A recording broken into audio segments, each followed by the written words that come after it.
Hello and thanks for joining us from our studios in Israel. I'm Aaron Porras here with ILTV's Morning Brief. Forget the coronavirus, the show must go on. Giving in to demands from artists and entertainers, leading Prime Minister Benjamin Netanyahu is announcing the reopening of cultural and entertainment venues for events with up to 250 attendees. Though the culture minister, Hili Troper, is pushing for up to 500 people, and this including weddings and other religious ceremonies.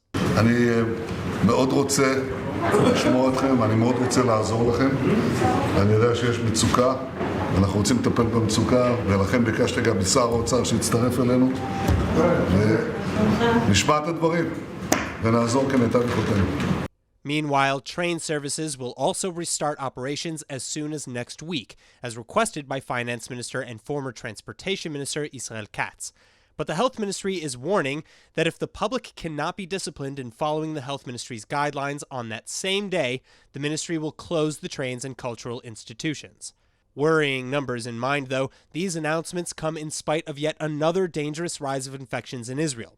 The daily spread on Wednesday hitting 257 and raising the total active infections back to well over 4,000 for the first time in weeks, the death toll holding at 303. As for the neighboring Palestinian Authority, PA Health Ministry officials also issuing stark warnings about a potential second wave, with 46 new confirmed infections overnight Wednesday, the highest single-day rise in the PA since restrictions were loosened late last month.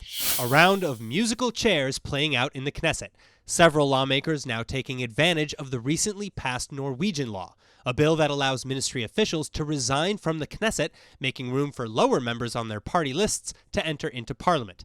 So who's moving up? Well, 12 ministers and deputy ministers are expected to use the new law.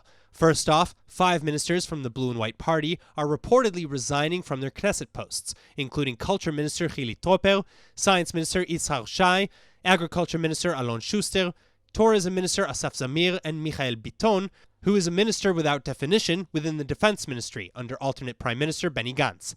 Gantz later meeting with 4 of the 5 new replacements, all women within his party. In a surprise move, though, 1 of the 5 new blue and white replacements will instead be repping the opposition's Yesh Atid Telem party, under Gantz's former partners Yair Lapid and Moshe Ya'alon.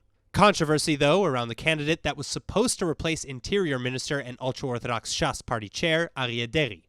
The public blasting Deri's first choice, Shas party member and Rabbi Baruch Gazahai, for his longtime extremist rhetoric, leading to Gazahai's resignation from the party and walking away from politics altogether. The end to Gazahai's career comes after his remarks about Arabs and women were trudged up from the past. אישה צריכה להיות צנועה, בלבוש שלה. קודם כל בלבוש. לא תפקיר את הגוף שלה. בדרך כלל כתוב בספרים של המקובלים, אישה שהייתה רגילה לגלות את החלק העליון שלה, בדרך כלל מחזירים אותה בגלגול של פרה. The audience to his rants, hundreds of his community members, including many young men. In his stead, the next man down the Shas party list and deputy mayor of Petach Tikva, Uriel Busso, will be sworn into the Knesset next week. Remaining ever vigilant, Israeli naval forces have prevented a shipment of weapons from reaching the Hamas terror group in Gaza.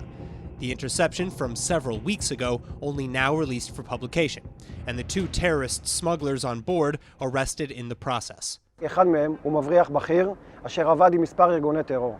That senior smuggler, identified as Mahmoud Bakhir, has been indicted and faces charges in the Beersheba District Court. Colonel Gutman describing Bakhir's arrest as a major operational achievement for the State of Israel, as well as a severe blow to the Hamas Naval Commando Unit. But neither the second smuggler's identity nor the types of weapons on board that were seized have been released to the public. The operation was carried out by a joint intelligence effort of the Israeli Naval Forces, the Shin Bet Security Services, and military intelligence. That's all for now, but for more news from Israel, remember to like ILTV on Facebook and on Instagram, and to subscribe to us on YouTube. I'm Aaron Porras, and see you later with our main daily broadcast from Israel at 2 p.m. Eastern Time.